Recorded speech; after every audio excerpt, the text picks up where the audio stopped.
Dito sa ibabaw ng mundo ay may nagsusulputan na iba't ibang sekta ng pananampalataya. Dahil dito ay marami na sa mga Katoliko ang nalilito kung ano ba talaga ang totoo. Straight to the point! Pagkat ang Diyos natin, Diyos ng pag-ibig. Narito na ang ating programa kung saan direktang sasagutin ang bawat katanungan, maging ang pangbabatikos ng ibang sekta ng pananampalataya. Straight to the point! Straight to the point!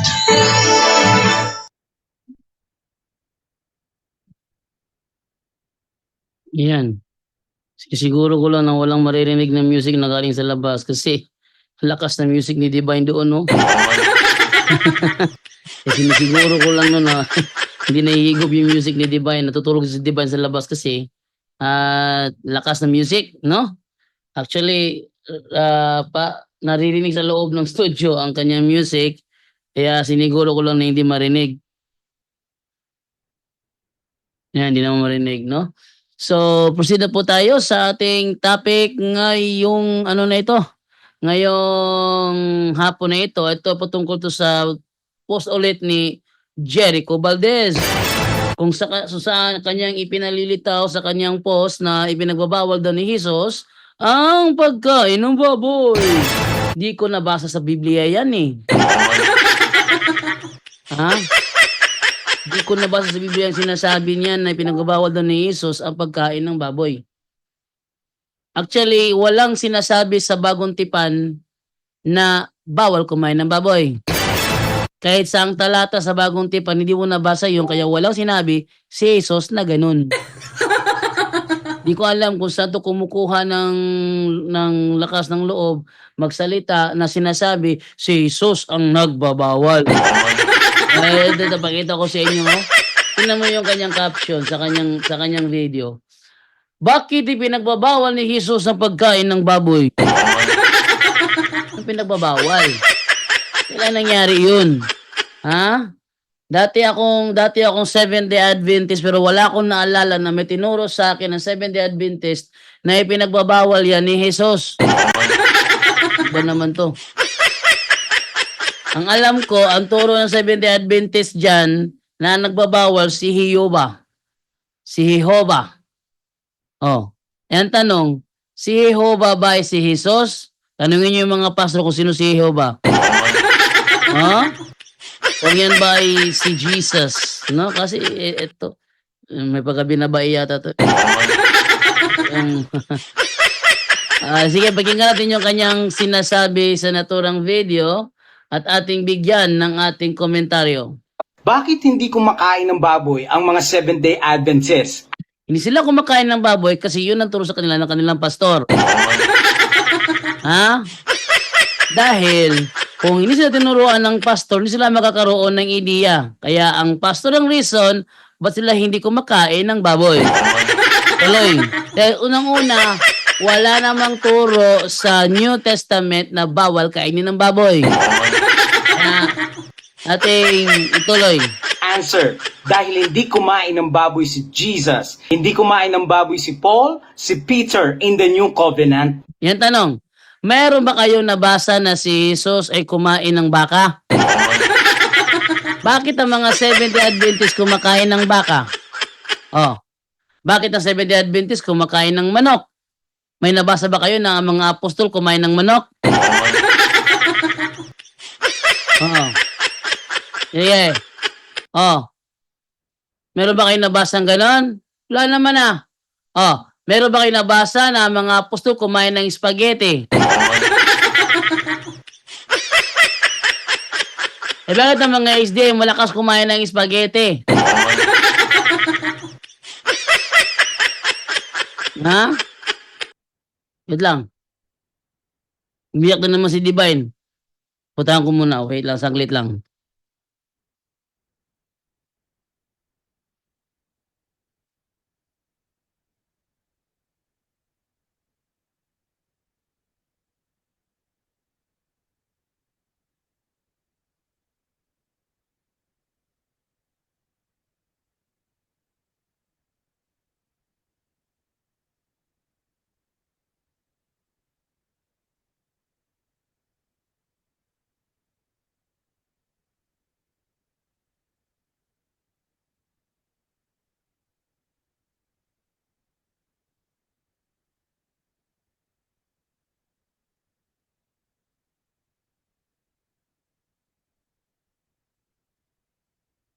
Yun, nagising si Divine.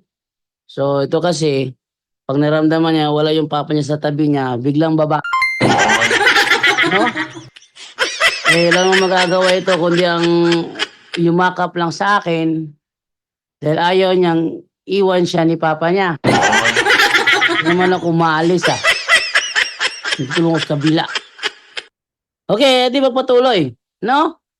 Bakit ang mga SDA malakas kumain ng french fries? Wala naman sa Biblia na ang mga apostol kumain ng french fries. Aba, kunwari ito eh.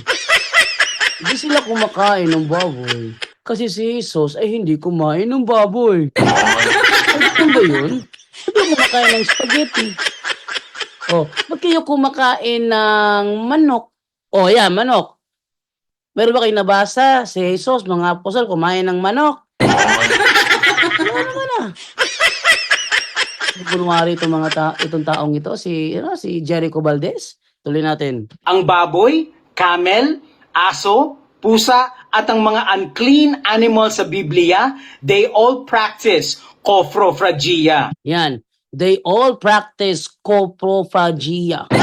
Saan kayo nakakita na ano yung meaning ng coprophagia? Pakinggan natin. Coprophagia is the habit of these animals eating excrement. Kinakain nila yung sarili nilang dumi. Yan. Kinakain nila yung sarili nilang dumi. Sabi niya, pati aso, pusa. Saan mo nakita ang pusa kung kinain ng dumi niya? Ha? Saan nyo nakita yung aso kinain niya yung sarili niyang dumi? Wala akong nakitang ganun. Sarili niyang dumi? Kinain niya?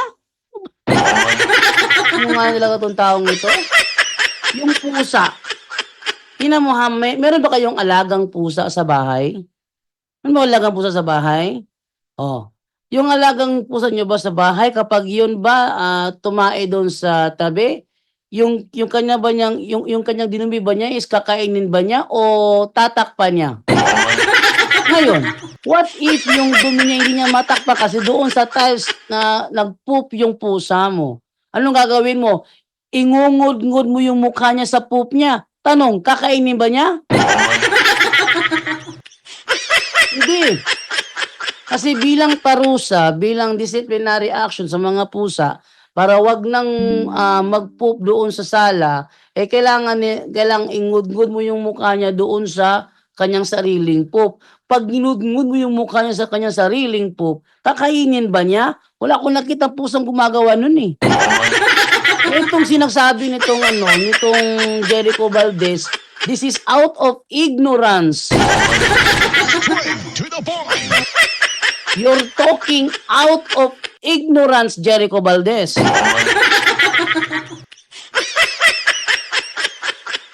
Kasi hindi kumain si Jesus. Kuwari pa to? And these animals are practicing coprophagia. Ano yung coprophagia? Eating excrement. Kinakain yung kanilang dumi. Hoy, wala pa akong nakita ni isa sa mga pusa ko rito kinain ng sarili niyang dumi. Hoy! So talaga. Wait lang muna, lagyan ko muna si Divine doon. Kasi hirap mo salita eh.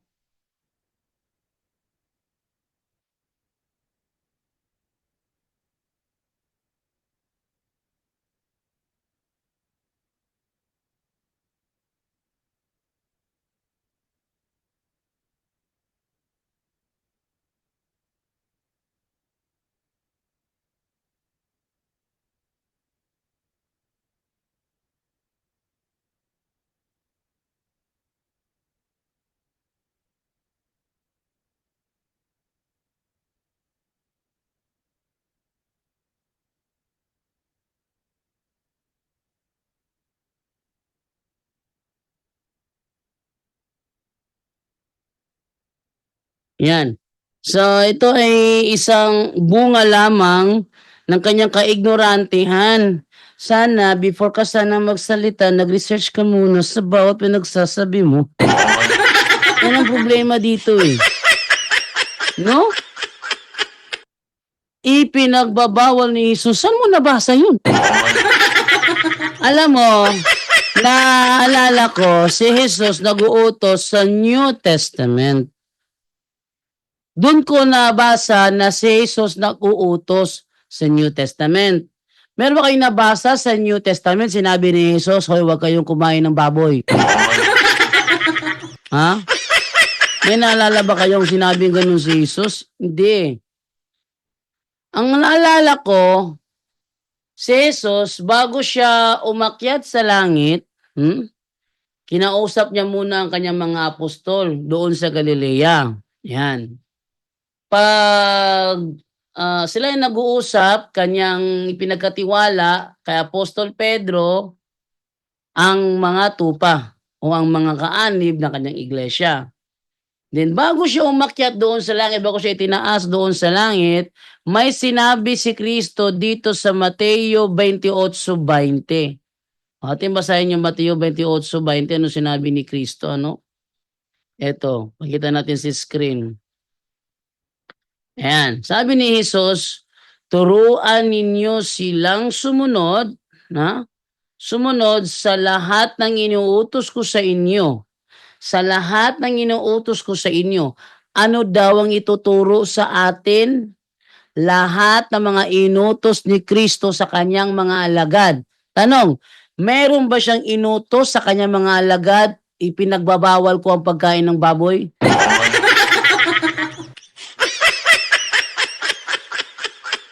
Wala. Wala akong naalala eh. Sige. Nanonood ba si Jericho Valdez? Iparating nyo ko Jericho Valdez, hinahamon ko siya, maglabas siya ng talata sa New Testament na kabilang ang pagbabawas sa pagkain ng baboy na kanyang iniutos sa kanyang mga alagad. Ang sabi niya rito, turuan nyo silang sumunod sa lahat ng iniutos ko sa inyo. Tandaan ninyo, ako'y laging kasama ninyo hanggang sa katapusan ng mundo. Ano daw? Turuan nyo silang sumunod sa lahat ng iniutos ko sa inyo. Ngayon, ano naman ang sinabi ni Apostol Pablo sa unang Korinto 14:37? Sabi ni Apostol Pablo, kung inaakala ninuman na siya ay propeta o mayroong spiritual na kaloob, dapat niyang kilalanin na ang isinusulat ko sa inyo ay utos ng Panginoon. At alin ang isa sa mga isinulat ni Apostol Pablo? Hebreo 13:9. Huwag kayong patangay sa mga sari-sari kakaibang katuruan. Mas mabuti para sa atin ang mapanatag ang ating kalooban sa pamamagitan ng kagandahang loob ng Diyos kaysa sa pamamagitan ng pagsunod sa mga walang pakinabang na mga utos tungkol sa pagkain. Ano daw? Yan ang mga utos na walang pakinabang. Straight to the point. Ha? Jericho Valdez, yung mga utos na patungkol sa pagkain, walang pakinabang. Straight to the point. Bakit walang pakinabang? Kasi hindi naman nakakatulong sa ating kaligtasan. Kumain ka, ligtas ka. Hindi ka kumain, ligtas ka pa rin. Wala naman sinabi dyan na kapag kumain ka, impyerno ka eh. Oh. Aba, may iniisip ang SDA. May iniisip siya. Isaiah 66:17. Ay. Oy, wait lang muna. Bago ko italon sa Isaiah 66 ito. Meron bang isang sinabi si Apostol Pablo eh. Sabi ni Apostol Pablo sa Efeso 2:11, 2:11 ba 'yun? Wait lang ha. 2:21. Sabi ni Apostol Pablo, ano 'yun? 2:21 ba 'yun? Yung sinabi niya na ano na wait lang double check ko lang muna ha. Yung Efeso ba 'yun? Corinto, Galacia. Wait lang. Ang pagkakalam ko Efeso 'yun eh. Double check ko lang muna.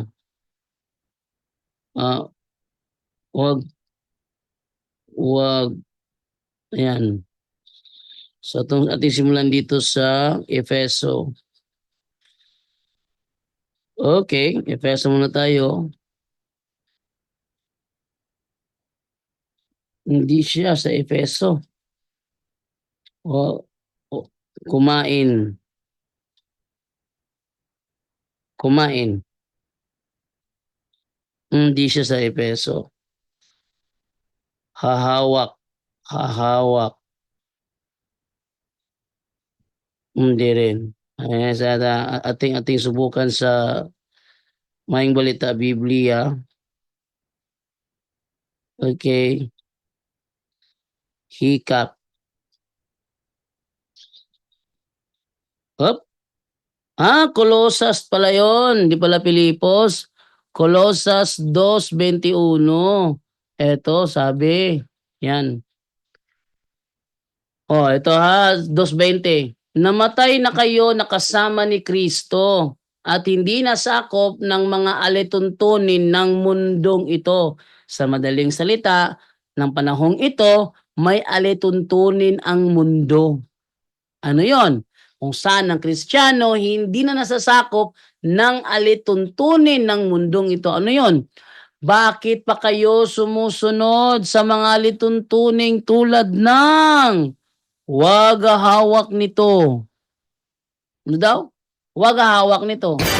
Tama mo nabasa yun, hindi ba nasa ano yun? Levitico 11:8, huwag niyong hahawakan ang mga karkases nila, ang kanilang mga patay na katawan. Hindi ba nasa Levitico 11:8 yun?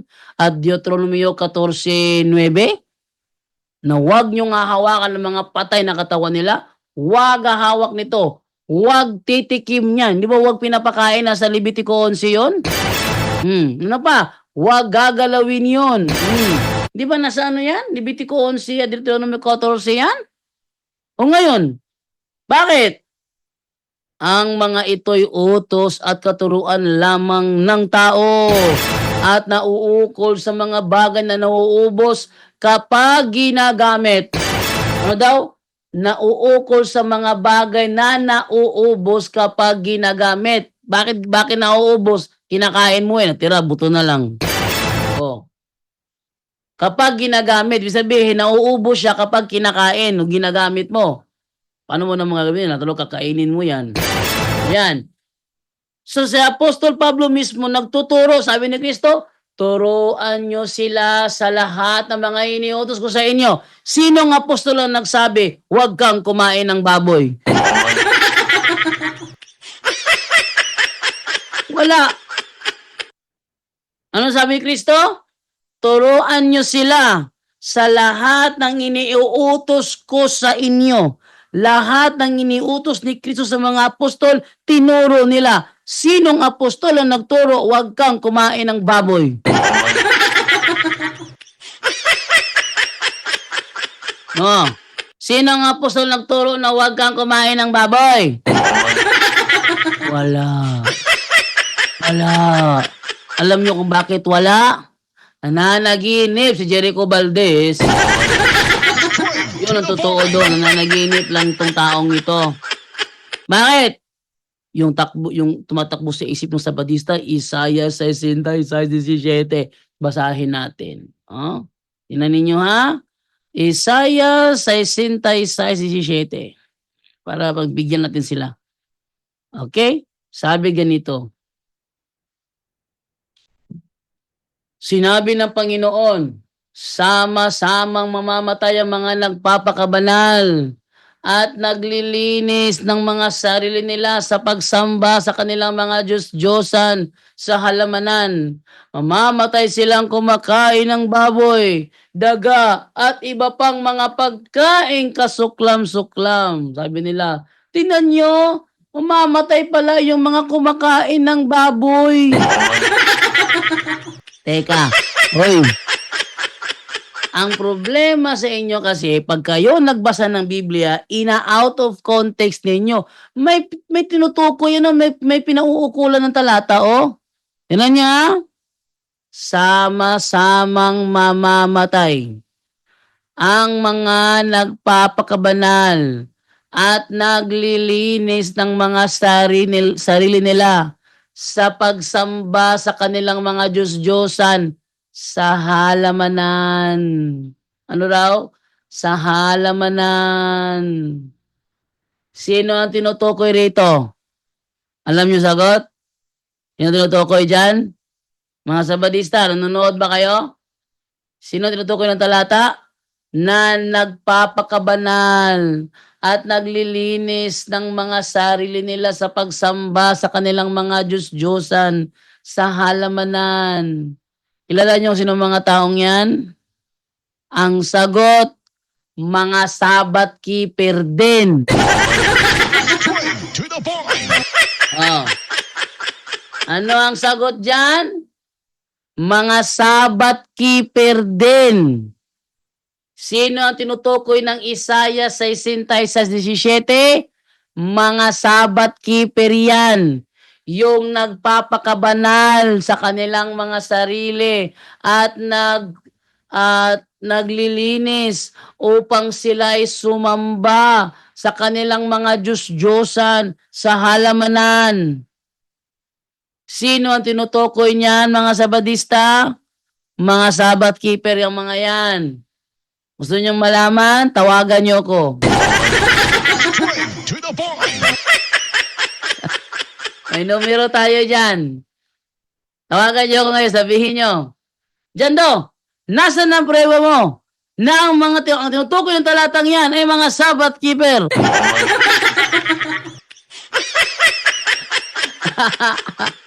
Ah, baka sakali may tumawag sa atin at maniguro. Pero Jando, hindi ako mapakali. Sagutin mo nga ako. Saan mo nabasa na ang tinutukoy ng talatang Isaiah 66:17 ay mga Sabbath keeper? Tingnan natin kung may tatawag pa. Ate, ituloy muna ang naturang video. Kaya yung tissues nila ay marumi at toxic. Mataas ang toxicity ng kanilang tissue. At alam ito ni Dr. Jesus. Mataas ang toxicity ng kanilang tissue. Yung baka, di mo natanong? Yung sa baka, di mo natanong? Yung sa manok, hindi mo natanong? I-microscope mo yung manok, yung katawan ng manok, tingnan mo para makita mo. Kunwari itong mga taong ito? Ha? Ate ituloy. Ate ituloy ha. Kaya ito pinagbabawal sa Biblia. Ano? Ano yung pinagbabawal sa Biblia? Mali ka. Ang ipinagbabawal sa mga Israelita, hindi sa Biblia.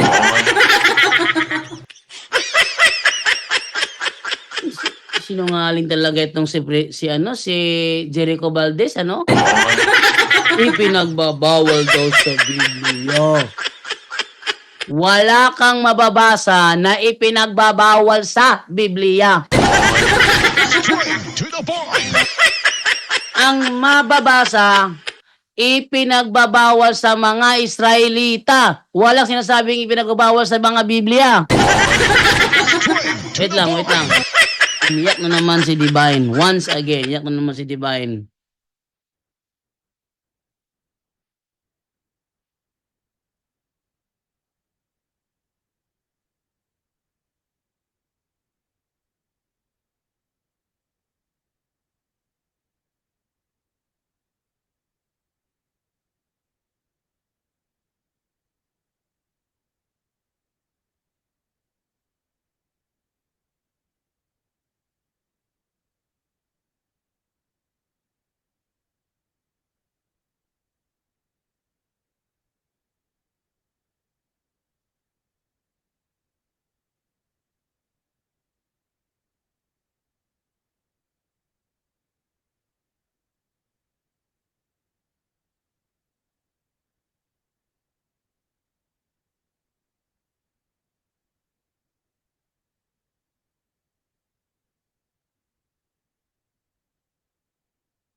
Yun, binabalik-balikan ko si ano doon.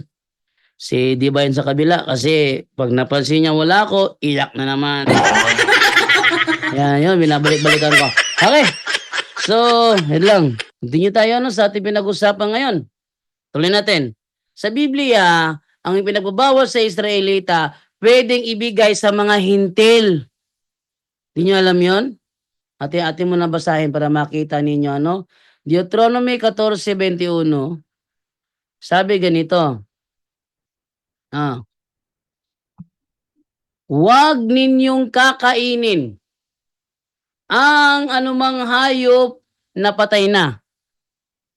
Maaari ninyo itong ipagbili sa mga dayuhan o ibigay sa mga dayuhang naninirahan sa bayan nyo at kakainin nila ito. Pero huwag kayong kakain ito dahil ibinukod kayo bilang mamayan ng Panginoon na inyong Diyos. Huwag ninyong lulutuin ang batang kambing sa gatas ng kanyang ina. Ano daw? Huwag niyong kakainin. Huwag niyong kakainin ang mga hayop na anumang hayop na patay na, huwag niyong kainin. Pero pwedeng ipagbili sa mga dayuhan upang kainin nila. Asa yung sinasabi niya rito? Bawal sa Bible.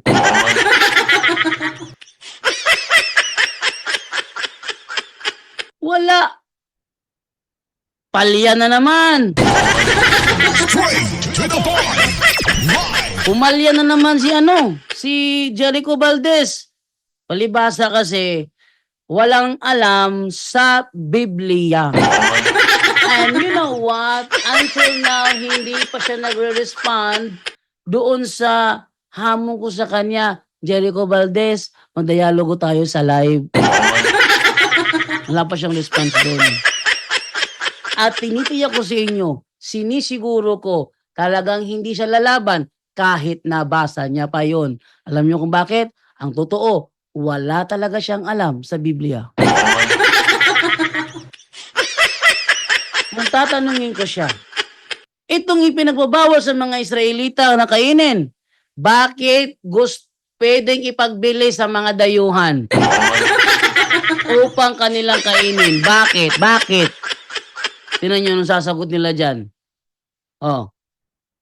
Tinan nyo ha? So, yung sinasabi niya ipinagbabawal ng Bible, mali yun.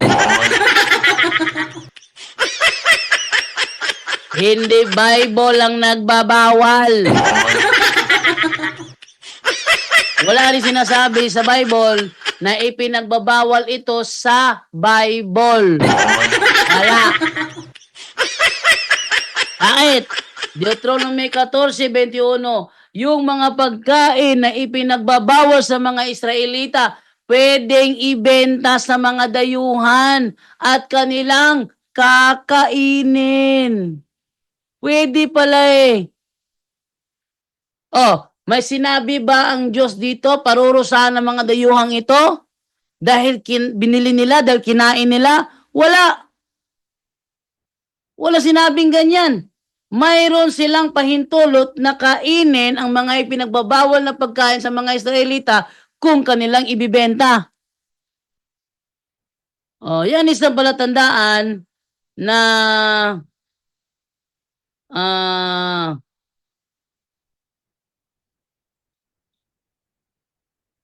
may tanong pala dito. Sino yung naaamoy ko kung wala siya? Malamang demonyo. Malamang demonyo nagpaparamdam.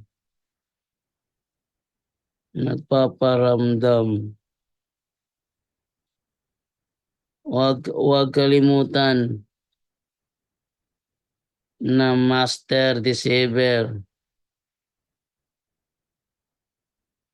ang mga demonyo. Siya baka napapaloko to sa ano. Okay. Ating ituloy. Ang sabi sa 1 Peter 1 verse 15 to 16, it is written, be holy as I am the Lord God is holy. Tama yon. Be holy as I am the Lord your God is holy. Tama yon. At pag kumain ka ba ng baboy, mawawala ang pagkahuli mo? Mali. Mali. Walang mababasa sa Bible, sa New Testament, na kapag kumain ka ng baboy, mawawala ang holiness mo. Wala yun. Wala yun, ha? Tuloy natin.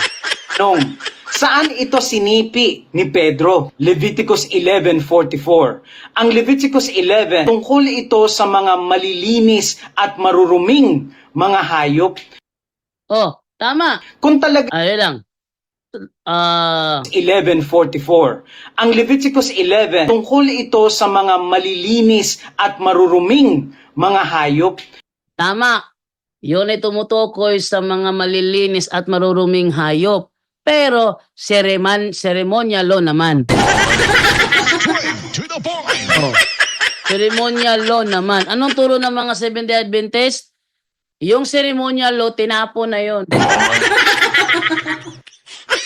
Yung ceremonial law, winala na yon. Eh yung Levitico 11, hindi ba ceremonial law yon? Sabi nila, ano ceremonial law? Wala kang basa. Kung mabasa ko. Kung basahin ceremonial law yun. No, ceremonial law yun. Ito.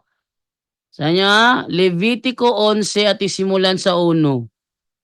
Oh, isimulan sa 1. Sayin ninyo. Then the Lord said to Moses and Aaron, give the following instructions to the Israelites. Saan daw ibibigay ang instruction na ito? Ang mga alituntunin na ito?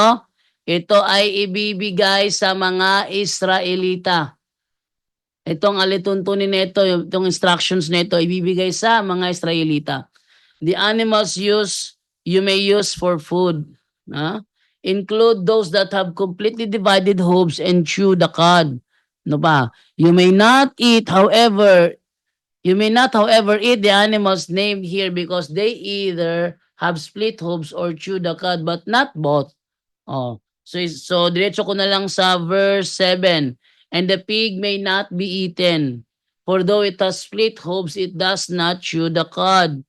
You may not eat the meat of these animals or touch their dead bodies. They are ceremonially unclean for you. Ceremonially unclean yan eh. At ating basahin yan sa sa online Bible. At basahin natin na ninyo ano nakalagay diyan. Anong title niyan? Wait lang. Atin mo nabuksan yung ating browser para makita niyo yung babasahin ko. Okay? Tingnan niyo ha. Basahin natin ha.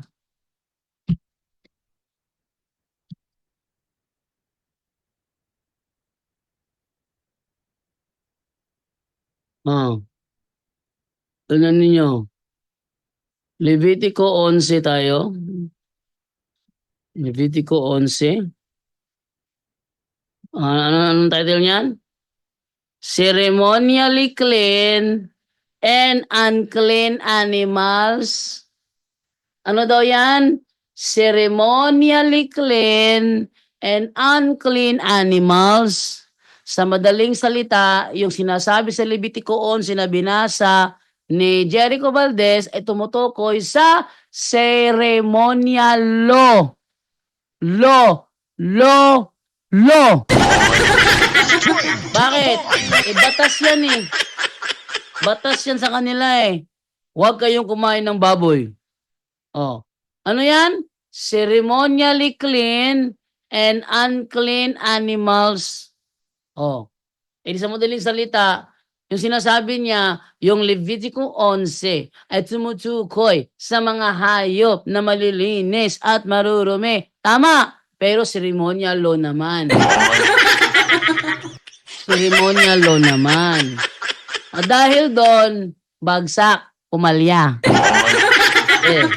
Pumalya eh. Yung magagawa natin, di ba? Pumalya. Tuloy natin. Kung talagang nilinis na ni Kristo sa New Covenant ang mga unclean animals, bakit sinisipi pa ito ni Pedro? Kung sipiin ni Pedro, hindi ibig sabihin na hindi nilinis. Kung sinipi ni Pedro yon, hindi ibig sabihin na hindi nilinis. Nagko-conclude ka na mali. Nag-out of context ka eh. Ano problema sa inyo? Okay, kumakain kami ng baboy, pinapalito nyo, kumakain niya kami ng daga. Mali yun. Hindi porket sinabi ni Pedro, magpakabanal kayo sapagkat ang Panginoon ay banal. Idadami mo yung pagkain, walang kinalaman pagkain doon. Ating balikan sinabi ni Apostol Pablo sa Hebreo 13:9. Anong sabi ni Apostol Pablo? Sabi niya, so do not, wait lang, ito pala, ito. So do not be attracted by strange new ideas. Your spiritual strength comes from God's special favor, not from ceremonial rules about food. Ano daw? Not from ceremonial rules about food, which don't help those who follow them. Ano daw? Which don't help those who follow them. You are following them. Did it help you? No, it didn't. Mali ka. Hindi siya nakatulong sa'yo. Oh. So, yung sinasabi nito, another busted na naman yan. Straight to the point. Live. Tuloy natin. At bakit sa Book of Revelation, meron pa ring unclean bird sa Revelation 18? Ay! Meron daw unclean birds sa Revelation 18:2. Iyang tanong, yang unclean birds ba na yan? Yan ba'y tumutukoy sa literal na hayop? Basahin natin ang Revelation 18. Kung yan ba'y tumutukoy sa literal na hayop? Basa. Nagtuturo. Kasinungalingan naman. Ating basahin. Revelation chapter 18. Anong nakalagay dito? Natin kung literal na hayop ba yan? 18:1. Sabi, pagkatapos nito, nakita kong bumababa mula sa langit ang isang anghel na may malaking kapangyarihan. Nagliwanag ang buong daigdig dahil sa kanyang kaluwalhatian. Sumigaw siya ng malakas, bumagsak na makapangyarihang Babylonia. Ngayon ay kulungan na lamang siya ng mga demonyo. Ha? Kulungan na lamang siya ng mga demonyo, ng masasamang espiritu, ng maruruming ibon, at ng maruruming kasuklam-suklam na mga hayop. Sabi niya, bro, kaya nga may kama kasi iba yan eh. Ganun ba? Ibig sabihin ba iba ang demonyo, iba ang masasamang espiritu? Ganun ba?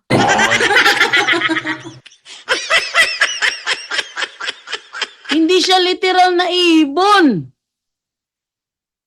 Kundi yan ay tumutukoy sa mga demonyo. O kumakain ka ba ng demonyo?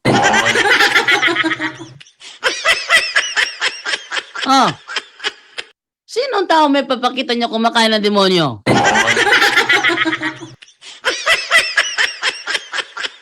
Tingnan mo ha? Hindi naman yan literal. Pag kayo nagbasa ng pag kami nagbasa ng Revelation, ano kayo? Prophetical. Pag aming binasa, sabihin nyo, ginagawa naming literal. Ba't ngayon ito, ginagawa nyo ito literal? Yung Babylonia ba dyan? Yung makapangyarang Babylonia ba dyan? Tumutok ba yan sa literal na Babylonia? Yung ano ngayon? Yung Turkey ngayon?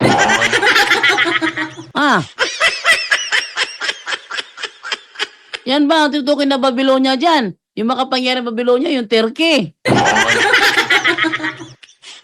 Sabihin, sa Turkey bro, naninirahan pala yung mga demonyo sa mga espiritu, wala sa Pilipinas.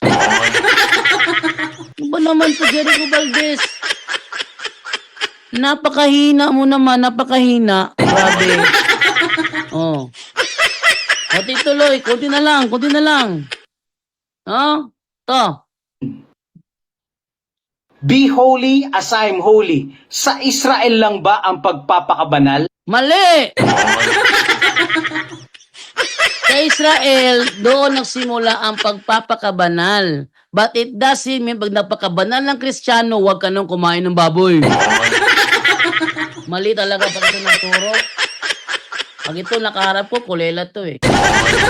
Straight to the point. Mali talaga ito nagturo. Yung kanyang argument is matatawag natin definite fallacy. Using terms in a biased manner. Ha? Using terms in a biased manner. Naaraba bro. Ayay. Chatte lang. Na ay scared. Ipadalaon ta na ako si Joseph. Joseph para mo video. Nako, saon man eh. Okay.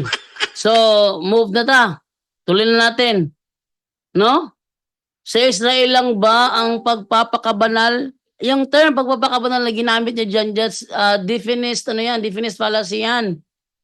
Ang mga hintil pwedeng magpakabanal kahit kumakain ng baboy, hoy. Ano ka ba? Mali ka talaga. Seventh-day Adventist kasi, kaya mali magturo. Tuloy natin. Maaring din ba nating kadakilaan ng Diyos sa pagkain natin? Yes. Oh, Bakit? tama yun. Maaari natin dakilain ng Diyos sa pagkain natin? Yes. Nadadakila ba ang Diyos pag kumain ka ng baboy? Yes. Bakit? Ang Diyos din gumawa ng baboy eh. Hindi ba? Tingnan mo si Apostol Pablo, kumain siya ng baboy, nagalit ang mga Hudyo. Oh. Kumain si Apostol Pablo ng baboy, nagalit yung mga Hudyo. O baka sabihin naman nila, saan mo naman nabasa yan, Jando? Tawag!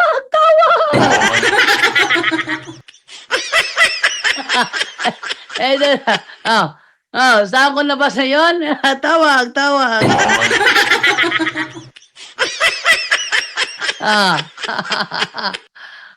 Yan tawag. Saan ko nabasa yun? Tawag. Okay. So, ganito na lamang po muna din. Natawa talaga ako masyado sa post itong marami pa siyang mga post na siya munang targetin ko na aking banatan. Siya munang targetin kong banatan yung mga post niya. Dami niyang post eh. So, kaya natin bigyan ng pansin. Ito na Tagalog naman. Napapatagalog din tayo. Okay. So, dito tayo ngayon sa pagbabasa ng mga comment section natin sa live, no? Wait lang. Na live ako. Wait lang, natin ko muna dito. Kaya hindi umandar yung ating computer. Okay, so proceed na po tayo ngayon sa pagbabasa ng ating mga comment section sa ating live. Wait lang. Dami na pala nanonood na dito. So, tibasahin yung mga comment dito from Ron. Sabi ni Ron Oroy, ipapalit man gani ang bisan unsang karne nga gibaligya sa merkado, unsi paminon yung mga SD, dili karne ang baboy. Paningin lang nga, ipapalit ang bisan unsang karne nga gibaligya sa merkado. Ingon sila, ipapalit tanang karne diya. Hoy, bisan unsa. Mahimo kamong mukaon sa bisan unsang karneng gibaligya sa merkado. Makahimo kamo pagkaon sa bisan unsang karne gibaligya sa merkado. Bisan unsang karne. Nya sabay sumpay na atong basahon be. Basahin natin na yung sumpay niya na kanilang binabaloktot eh. Ating basahin yan. Oh. Ayan na, tinan nyo. Oh. Kumain kayo ng anumang nabibili sa tindahan ng karne at huwag nang magtanong pa upang hindi mabagabag ang inyong budhe. Huwag na kayong magtanong pa.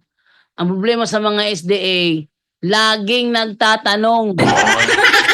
Di basahin to sa ano?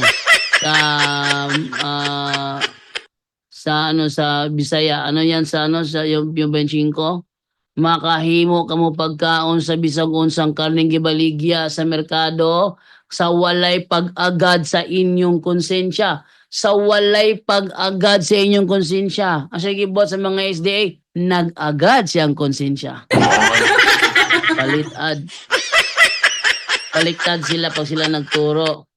Sabi naman ni Roger Cortejo, tanga ka eh.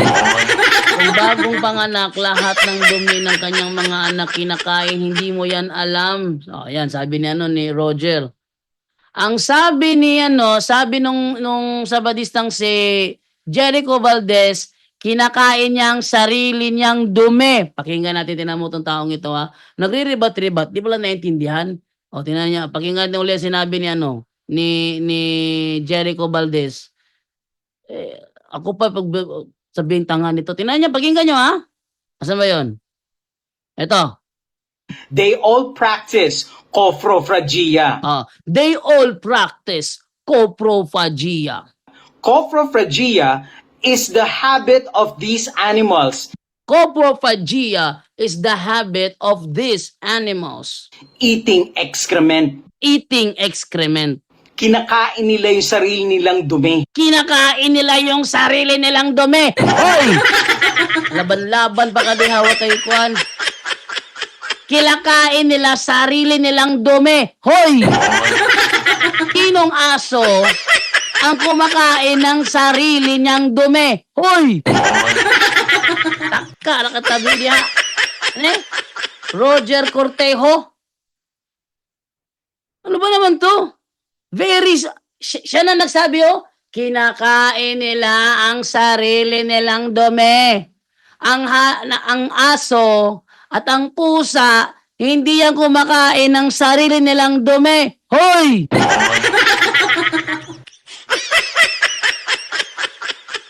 Yan ba naman to? Yan mo naman to?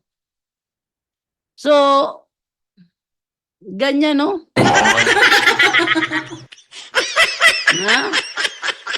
Then, De Lasa, matod sa mga SDA bro, 31 AD daw umakyat sa langit, tinuod ba na? Dili oy! Sayop! Ano Si Kristo natawo sa tuig 4 BC. Before Christ siya natawo. Kano kaya natawo naman siya, pag edad ni Kristo og uno, dili na siya before Christ. Kaya naman ang Kristo. Naman ang Kristo. Pag edad niya uno, na ang Kristo. Gets niyo? Kung na ang Kristo, mag-before Christ lang kagihapon, dili na. Pag edad niya uno, year of the Lord na to. O ano Domini. Pag edad niya uno, dili na before Christ. Nga naman, naa na ang Kristo na edad nag-uno. Pag edad nag-uno, ano Domini na? 1 AD. 1 ano Domini. Pag edad niya 30, 30 AD. Pilay edad niya gibunyagan siya ni John the Baptist? 30 AD. Nagsugo siya sa iyang misyon, 30 AD. Nga nagministry man siya tulo ka tuig. So namatay siya sa 33 AD. Nisaka sa langit, 33 AD. Pagbubo sa Holy Spirit sa Day of Pentecost, 33 AD. Dili 31. Kung 31 gali, mulutaw, nag-edad na siya uno ga before Christ lang gihapon mo. Ha? Nag-edad na lang siya dos before Christ lang gihapon mo. Murag mulutaw, nga wala mo kahibalo nga naa na siya. Pagkatawon ni Jelmar Macarandan. Sabi ni Jelmar Macarandan, John Mark Bacalares, gusto ka og nindot nga konvo? Sulod kang bro Jando, former SDA debater ni siya. Ala, sulod. Sulod.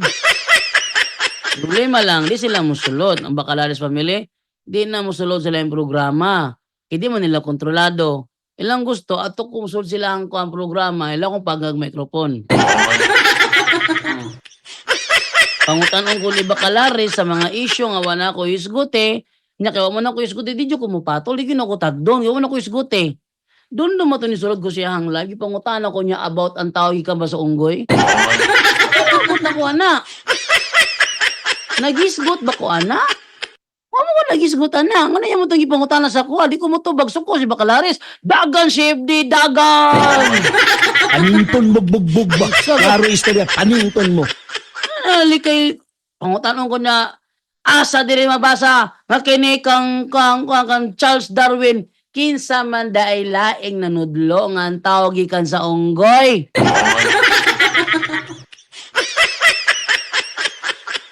Common sense na lang unta.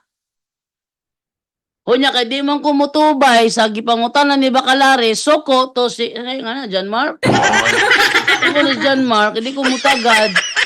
Mo ato jud ko sa kuang tuyo gyud di mo mutubag ari jud ko sa kung tuyo pagngan kog microphone nila. See? Namungutan ako nila murag punog likay-likay. Kausara gyud nakatubag sa kuha si Bacalares og sakto.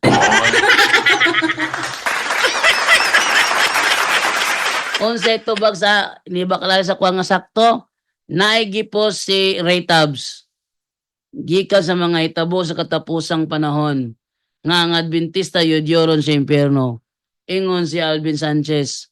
Tanawara ang Katoliko ang CFD, bakakon kayo.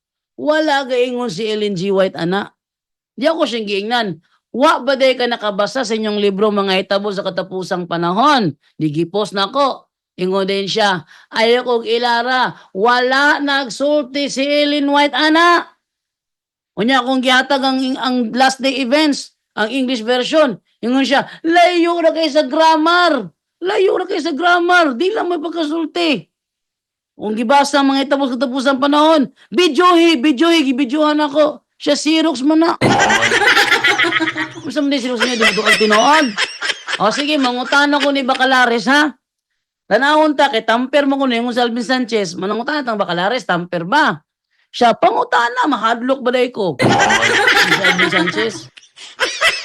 Nanawag ko ni Bacalares.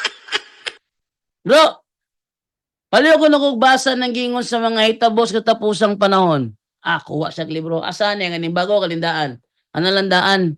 Siya kalindaan. Sa may natang pasahan dire. Ano na din sa kuhan? Sa pahina 41. Kanang 160 diha sa mga Katoliko. Nga doon na hilabihan ka matinud-an ng Kristohanon. Nga nagkinabuhi sa tanang kahayag nga nadanag diha kanila. Ug ang Dios magabuhat alang kanila. Maduba ni Alvin Sanchez gituis kuno na ni Ray Tabs. Kaya kung ipakita ang kopya sa mga hitabog sa last day events, yun siya, layo na kuno kay sa grammar. Gitamper kuno gitamper. Nangutan ako Bacalares. Kani magibasa diha nga diha sa mga Katoliko. Adunay daghan kahilabihan ka matinud-an ng Kristohanon nga nagkinabuhi sa tanang kahayag nga nadanag diha kanila. Ug ang Dios magabuhat alang kanila. Kanay mong gibasa diha, tamper na o dili? Ingon si Bacalares. Di mo ni tamper. Di mo ni tamper. Ingon din ko. Nganong niingon man si Alvin Sanchez nga tamper kuno daw na. Ingon din siya. Di ko mo comment. Unsam daw, saan yung matanga sa pastor ni? Masipit ang iyang sakop, di man niya badlongon. Di mo na no comment ko diya. Halo kung makita nga na sinungagay mo. Straight to the point. Ha? Hadlok mo makita nga nagsinungagay mo? Ano mo no comment man ka? Kaklaro siya yung istorya, dili na tamper. Ingon si Alvin Sanchez, tamper na. Pareho, dili. Ha? Oh. Ingon si Alvin Sanchez, tampered na sa Katolik. Ingon si Bacalares, dili na tampered. Nagsunungagay ang duha. Kung ina si Alvin Sanchez, ang tanaw ka sa live ni Bacalares, siya ang tanaw ko. Nangutana ko niya, sa tubag niya, dili na tamper. Sige ni Alvin Sanchez, tamper lagi na. Wala lang masayod si Pastor Bacalares nga tamper ang iyang gibasa. Ano itubag ni Alvin Sanchez? Nagsinungagay na mo mga sabadistaha mo. Straight to the point. Ha? Nagsinungagay na mo. Oh. Nagsinungagay na mo. Sabi saktuhan ingon si Alvin Sanchez, tamper daw ang libro nga mga hitabo sa katapusang panahon. Yung si Bacalares dili na tamper, kinsa sa duwang bakakon. Straight to the point. Magyod. Huwag mo daganan. Maningon ni Kwan. Ni Amek. Huwag mo daganan. Yung si Carban. Saan tumutukoy ang masasamang espiritu kung ito ay hindi literal? Ayan. Ang masasamang espiritu, demonyo na. Ang ibon, demonyo na. Demonyo yung pasabot dito. Kaya ang Babylonia nga giskutan diha, dili man na literal nga lugar nga Babylonia. Dali man ka, gipuy-an sa mga demonyo, imong literal nga lugar.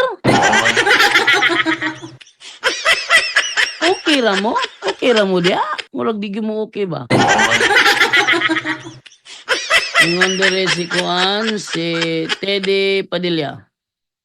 Dili man ta mukaon og baboy bro. Pork ra. Pork ra. Pork ra may lami. Okay, baboy. Mudagan man ang baboy. Okay. Sabi dito ni Dean Michael Burungan. Bro, kani man god si Igwite nangamong man god siguro to kay mura gibawalan sa doktor. O giamong po niya iyang mga membro, natanawa sila, nagumod na lang sila sa silang murag baboy. O lang, pinungdan to. Basta si Ellen G. White, nagkaon to silang baboy. Basahan na to. Ellen G. White nagkaog baboy, at basahon to sa libro ni Jerry Moon. At basahon na sa libro ni Jerry Moon nga si Ellen G. White nagkaon og baboy. Pakita na to. Ate, pakita di mata mo kung ano dito pakita. Okay, ha? Libro ni Jerry Moon. Tanasan na to. Si Ellen G. White nagkaon og karning baboy. Ara. Okay. Sa kung siya, Adventist Review, April 1999. April 22, 1999. Page 9. Anong, sige nga dire. James and Ellen White were still apparently using pork. So daw, James and Ellen White were still apparently using pork.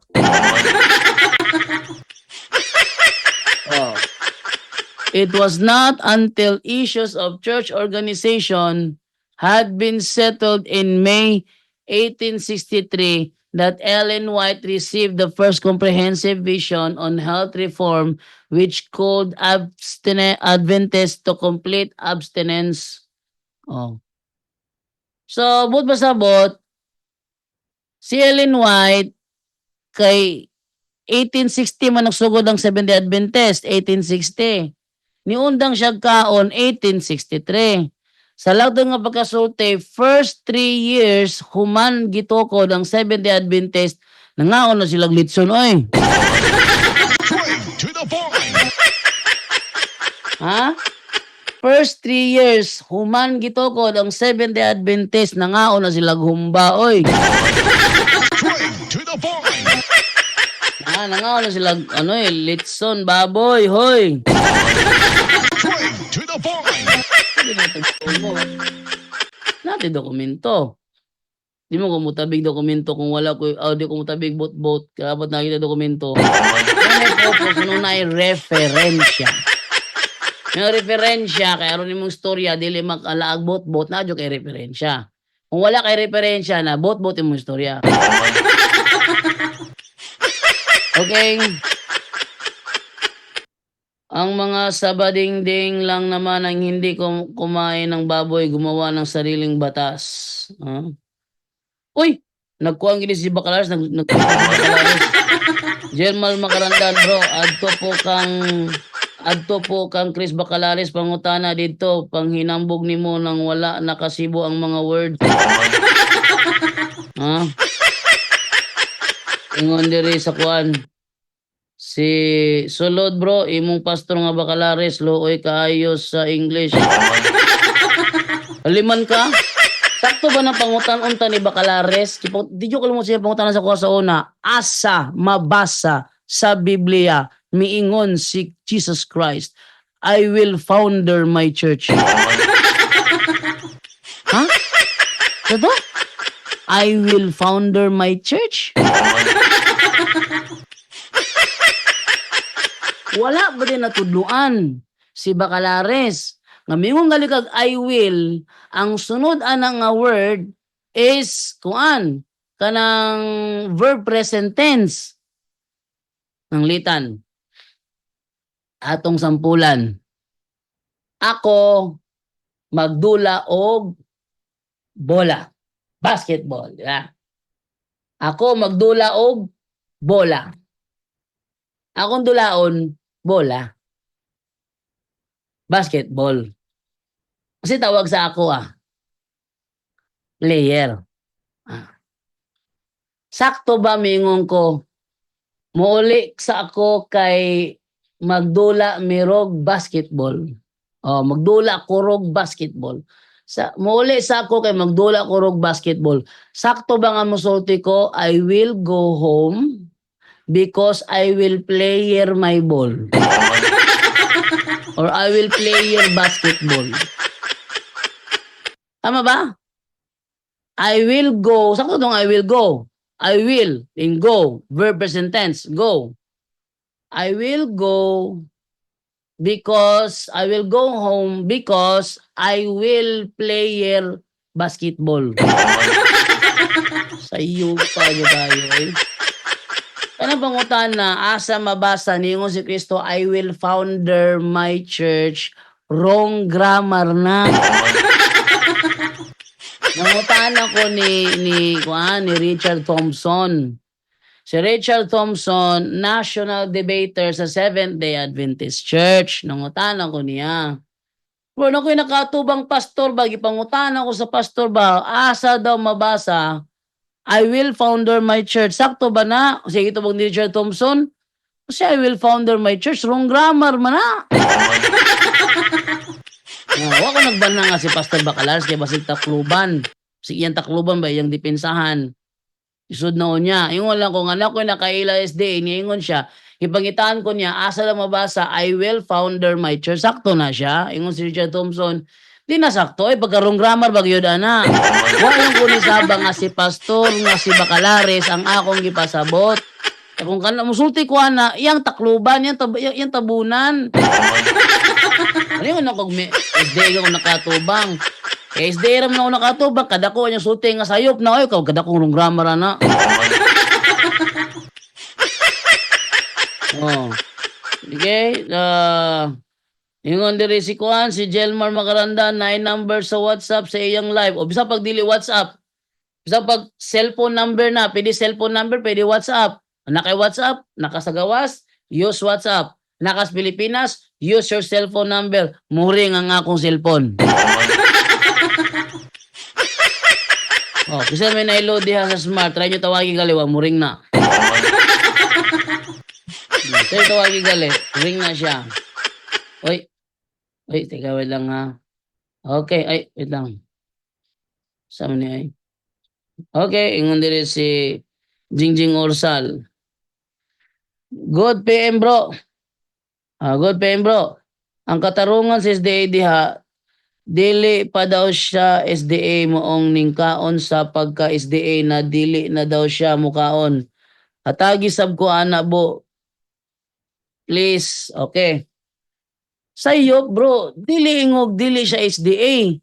Kanus di ay gitokod ang Seventh-day Adventist. Ito ipakita, kanus gitokod ang Seventh-day Adventist Church. Ito sa ilahang SDA Church Manual. Ito sa ilahang SDA Church Manual. Kanus gitokod ang Seventh-day Adventist Church. Uy, nawala man ng SDA Church Manual. Ito tanawang diri BSP kas bisig na balito na ako folder. Tungo-tungo na bisig na balito sa folder ha. Adara o? Awara ko din nyo o. Seventh-day Adventist Church Manual. Atong basahon ha. Na.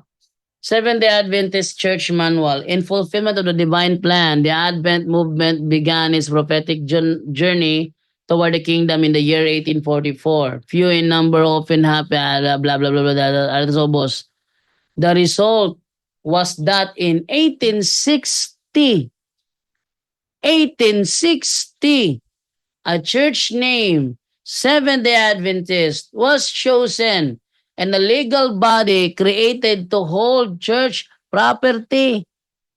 Ano daw? 1860, nagsugod ang Seventh-day Adventist Church. Kung sa tuiga? 1860. Klaro na ha? O niya, unsa man siyang tuiga, nagkaon og baboy, aw ni undang og kaog karning baboy. Unsa siyang tuiga ni undang kaog karning baboy, atong balikan tong ganina. Dara. 1860, natugod ang Seventh-day Adventist. Niundang siya kaon, it was not until issues of church organizations had been settled in May 1863. Jingjing Orsal, 1863, miundang si Ellen G. White o si James White kaon og lechon baboy.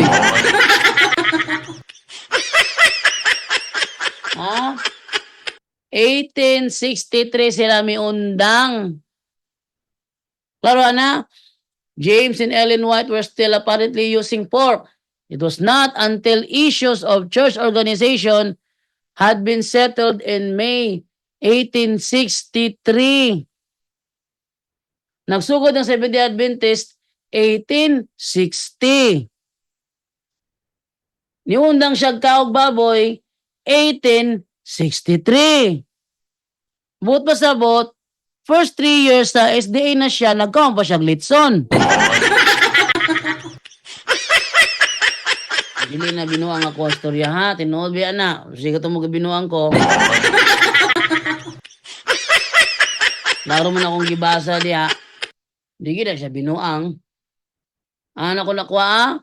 Adventist Review, April 22, 1999, page 9. 14 years after the disappointment, James and Ellen White were still using pork. 14 years after that disappointment. Saan disappointment? Tong nasipyat si William Miller. 1844, maabot ang Ginoo, wala niabot, ngawa sila, kinapalpak si William Miller. Yung 14 years after ana, nagkaon sila karning baboy. Niundang lang sila kaon on May 1863. Klaro ana? Wala nila, bot-bot nila ha. Okay, nililo ko to kay mag-prepare na po ko para kanyang hapon. So, daghang salamat sa inyo tanan sa pagtanaw sa tuang live. Straight to the point. Straight to the point. Live. Pasensya na kayo kung hindi ko na nata-timing talaga tuwing 11 in the morning dahil sa may mga unexpected na mga pangyayari, hindi ako nakakapag-live, no? Kahapon nakapag-live ako kahapon 11:30 na eh. Mga 12, tinawag na ako ni Mrs. para magpananghalian. Sabi ko mamaya na, sabi niya hindi ako kakain. Gusto niya kasi ako makasabay kumain eh. So hanggang dito na lamang po ako. Salamat po sa inyong panonood. Ito lamang sa Straight to the Point. Ito po si Jando Alabado. Ang sasabi po sa inyo, if you learn to be fluent to adapt, you will be unbeatable. Okay? Prodeo et Iglesia sa mga kasamahan ko at paalam na po sa inyong lahat. Bye-bye. At yan po ang ating tampok ngayon sa Straight to the Point, kung saan sa loob lang ng ilang minuto naging matibay ang pananampalataya ninyo. Maraming salamat po. Straight to the Point. Straight to the Point.